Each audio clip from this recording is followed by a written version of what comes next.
Ram Ram student, आज है 13 फरवरी 2025 और आज ही के दिन आपका जो जीव विज्ञान का पेपर देखने को मिलेगा। तो सुबह सुबह ये वीडियो आपके लिए लेकर आ गया हूँ, तो पूरा वीडियो आखिरी तक देखिएगा क्योंकि कक्षा 11वीं वार्षिक परीक्षा 2025 70 आउट ऑफ 70 की तैयारी पे यह आखिरी सेट आपके लिए लेकर आ गया हूँ। तो बिना देरी करे फटाफट यहाँ पर पेपर देखेंगे। 20 के 20 प्रश्न आपको जो बताने वाला हूँ, तो आखिरी तक देखेंगे वीडियो।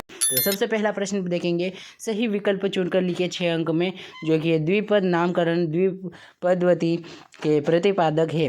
तो कौन है इसके प्रतिपादक, श्लीडेन है या स्वान है? तो इसका उत्तर यहाँ केरोलस लीनियस हो जाएगा ना, केरोलस लीनियस इसका उत्तर हो जाएगा। 5 जगत वर्गीकरण में एक कोशिकीय यूकेरेटिक जीवों का किस समूह में रखा गया है? तो किस समूह में रखा गया है दोस्तों? तो इसका उत्तर हो जाएगा यहाँ पर ये वाला, ठीक है, प्रोटिस्टा। प्रोटिस्टा इसका सही उत्तर हो जाएगा। अब तीसरा देखिए, यहाँ पर पूछा है तालाब का रेशम किस पौधे को सामान्य नाम है? तो तालाब का रेशम, ये तो इसका जो है सामान्य नाम है, लेकिन इसका जो है साइंटिफिक नाम हो जाएगा स्पाइगोएरा ना, स्पाइरोगोएरा। उसके बाद अगला देखिए, निम्नलिखित में से किस संघ में पोलिय तथा मेड्यूसा अवस्थाएं पाई जाती है? तो सीलेन टेट्रा इसका उत्तर हो जाएगा। अगला, कोशिका सिद्धांत किनके द्वारा प्रतिस्थापित किया गया था? तो कोशिका सिद्धांत जो है वो किसने सबसे पहले जो है किया था? तो इसमें आप कर लेंगे श्लीडेन एंड श्वान, इसका उत्तर हो जाएगा, ठीक है। तो अगला देखेंगे, वाटसन एवं क्रिक के अनुसार डीएनए के एक चक्र में कितने न्यूक्लियोटाइड पाए जाते हैं? इसमें आपको 10 न्यूक्लियोटाइड उत्तर करके आ जाना है, ठीक है। इस प्रकार से आप लोगों को जो है सही विकल्प करके बता दिया है मैंने। अब अगला आता है प्रश्न क्रमांक 2, जो कि रिक्त स्थान की पूर्ति कीजिए, 6 अंक का होने वाला है। तो वह स्थान जहाँ पर पौधों के नमूने एकत्रित करके रखे जाते हैं उसे क्या कहा जाता है? तो पौधों के नमूनों को जहाँ पर एकत्रित किया जाता है उसे हम लोग कहते हैं हर्बेरियम, है ना, हर्बेरियम, ठीक है। जैसे एक्वेरियम होता है, वहाँ पर जलीय जीव रहते हैं, वैसे हर्ब्स से रखने के लिए हर्बेरियम। अगले का उत्तर हो जाएगा यूकेलिप्टिस, इसका हो जाएगा, ठीक है। सबसे ऊंचा एंजियोस्पर्म यूकेलिप्टिस हो जाएगा। अगला देखिए, संघ आर्थ्रोपोडा में किस प्रकार की सममिति पाई जाती है? जिसमें द्विपार्श्व उत्तर करके आएंगे। अगला देखेंगे यहाँ पर, तो द्विबीजपत्री पौधों की पत्तियों में शीरा विन्यास पाया जाता है, इसमें आपको जालिकाक्ट कर लेना है। अगला देखेंगे, न्यूक्लियोपाइड फॉस्फोरिक अम्ल पेंटोज शर्करा तथा किसके बने होते हैं? तो पांचों का उत्तर क्या हो जाएगा? तो यहाँ मैं स्क्रीन पर लिखकर बता रहा हूँ, बिल्कुल यही उत्तर करेंगे आप लोग, नाइट्रोजन बस कॉस्फर, है ना, नाइट्रोजन बस कास्फर, इसका उत्तर हो जाएगा।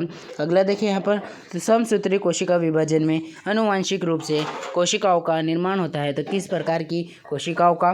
तो इसमें आप कर लेंगे संतति कोशिकाओं का निर्माण होता है। प्रश्न क्रमांक 2 भी हो गया। तीसरा देखेंगे यहाँ पर, सही जोड़ी बनाकर लिखिए, 5 अंक ही है सिर्फ। तो फिर देख लेंगे फटाफट। यहाँ पर पूछा है ऑक्सिन, ऑक्सिन को किससे मिलाएंगे आप लोग?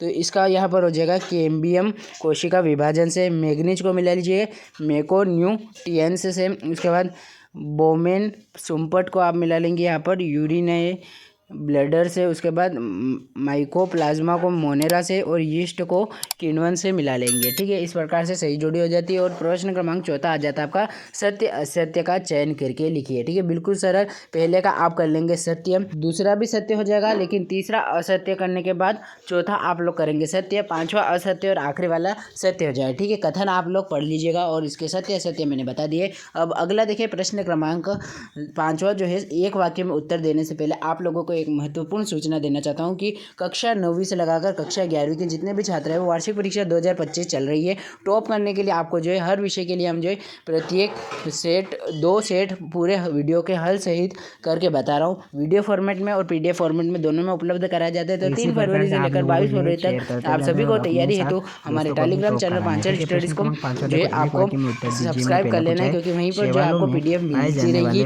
तो उस चैनल को ज्वाइन करने के बाद आपको जो है यहाँ पर आ जाना है यूट्यूब पर, क्योंकि यहाँ पर हम जो है संपूर्ण हल का पूरा वीडियो एक्सप्लेन हमारे यूट्यूब चैनल पर दे ही रहे। तो फिर आपको जो है गर्दा उड़ाने से कोई नहीं रोक सकता। कक्षा 9वीं हो या 11वीं हो, अपने दोस्तों के साथ ज़्यादा शेयर कीजिएगा। कर लेना है। अगला है, तो पूरा नाम लिख लीजिएगा, पाइसम मेटा रवन, है ना, इसका उत्तर हो जाएगा। अगला प्रश्न है अंतर व्यवस्था की किस अवस्था को शांत अवस्था कहते हैं, तो जीरो अवस्था। उसके बाद अगला है प्रोटीन अणुओं में एमिनो अम्ल के अणुओं के बीच कौन सा बंध पाया जाता है, हाइड्रोजन बंध पाया जाता है। अब प्रश्न क्रमांक 6 दो अंक का होगा। समष्टि को परिभाषित कीजिए। 7वां पूछा है खुले परिसंचरण तंत्र और बंद परिसंचरण तंत्र में 2 अंतर लिखिए। उसके बाद 9वां पूछा है केंचुओं को किसानों का मित्र क्यों कहा जाता है। 10वें में कोशिका चक्र की गो अवस्था में प्रशांत अवस्था क्यों कहा जाता है। इसी प्रकार प्रश्न क्रमांक 12 तक आपको 2-2 अंक के प्रश्न देखने को मिल जाते हैं। फिर 13 से यहाँ पर 3 अंक के प्रश्न शुरू हो जाते हैं। तो सभी का उत्तर आपको अगर देखना है तो आपको सिंपली जो है डिस्क्रिप्शन बॉक्स पर एक वीडियो मिल जाएगा जो कि है पार्ट 2 बायोलॉजी कक्षा 11वीं वार्षिक परीक्षा के नाम से। उस वीडियो को अगर आप देख लेते हैं तो प्रश्न क्रमांक 1 से लगाकर 20 तक के सभी उत्तर उसमें मिल जाएंगे। स्पेशली आपके जो है 4 अंक और 3 अंक के प्रश्नों को मैंने आसान भाषा में समझाया है, तो वो वीडियो देखना बिल्कुल नहीं भूलिएगा। डिस्क्रिप्शन बॉक्स में लिंक है, वीडियो को शेयर कीजिएगा। Thanks for watching, all the best.